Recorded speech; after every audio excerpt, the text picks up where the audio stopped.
Alors nous allons commencer par étuver carottes et navets, ça c'est possible à faire ensemble, hein.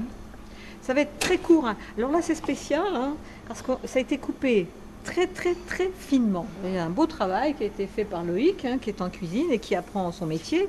Alors vous n'allez peut-être pas réussir à couper aussi finement, donc il est préférable, pour une sécurité, c'est de peut-être travailler d'abord les carottes, ensuite les poireaux, ensuite les navets, ou peu importe l'ordre, puisqu'on fera ça dans des casseroles différentes, hein. Tout à fait. Voilà. Moi, je préconise de goûter de façon récurrente ce que l'on cuit pour qu'on ait toujours le croquant. Il faut que le légume soit al dente. Alors ce qui est intéressant aussi, c'est de tout préparer à l'avance, on est d'accord, parce que bon, je me mets à la place, hein, de ceux qui vont être en cuisine. Tout ce que nous sommes en train de faire, en dehors de la cuisson du cabillaud, qui se fera à la dernière minute, peut être fait un petit peu à l'avance, hein, Oui. voire cuit, mis de côté ou même remis au réfrigérateur.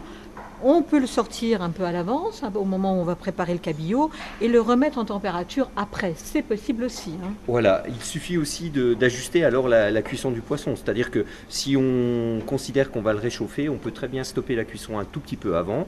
Et puis le fait de le réchauffer va finir la cuisson et on aura un poisson qui sera parfait. Exactement. Donc ça cuit, hein. Oui. On va passer ensuite au poireau. Oui. Ça cuit dans une sauteuse de côté, on va en prendre une autre et on va cuire les poireaux. Et si on ne veut pas avoir trop de vaisselle, eh bien on fait étape par étape. On n'a qu'une seule sauteuse pour faire les 3 cuissons. Moi, oui, c'est ce que je fais. Donc Voilà, donc évite. ça cuit. Voilà.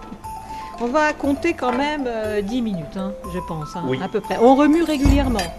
Ah ben c'est à surveiller, oui. Ça, c'est Comme je très l'ai sur le important. Nous allons assaisonner avec un peu de sel. On ne mettra pas de poivre.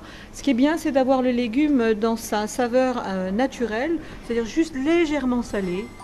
Voilà. Le poivre, on le mettra sur le poisson ou éventuellement un petit peu dans la sauce, si on aime que ce soit bien relevé.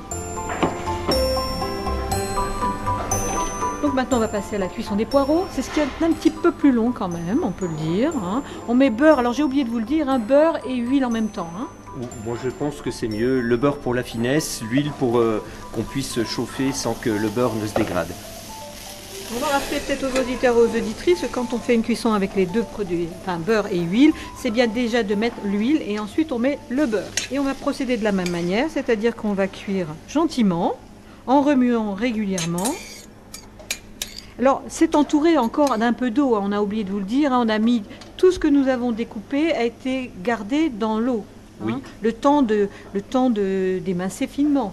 Hein, on a mis tout ça dans l'eau et au moment où on va cuire les carottes, les navets et les poireaux, on égoutte et on ne va pas chercher plus loin. C'est-à-dire qu'il y a un petit peu d'eau autour, c'est ce qui va permettre d'ailleurs une cuisson beaucoup plus rapide. Et ça va éviter également que ça attache au fond de la casserole. L'eau, Et on a la finesse et la diététique. On a un produit qui reste sain, on a gardé les vitamines et puis on peut manger avec générosité. on remue gentiment. Hum. Et on va laisser cuire ça un petit peu plus longtemps jusqu'à ce qu'on sente que ça tombe, hein. On va le voir d'ailleurs. Là, ça résiste un petit peu. On sent que le poireau est encore un peu raide. Et à un moment donné, il va s'abandonner. Voilà. Oui, il laisse sortir son eau de végétation. Exactement.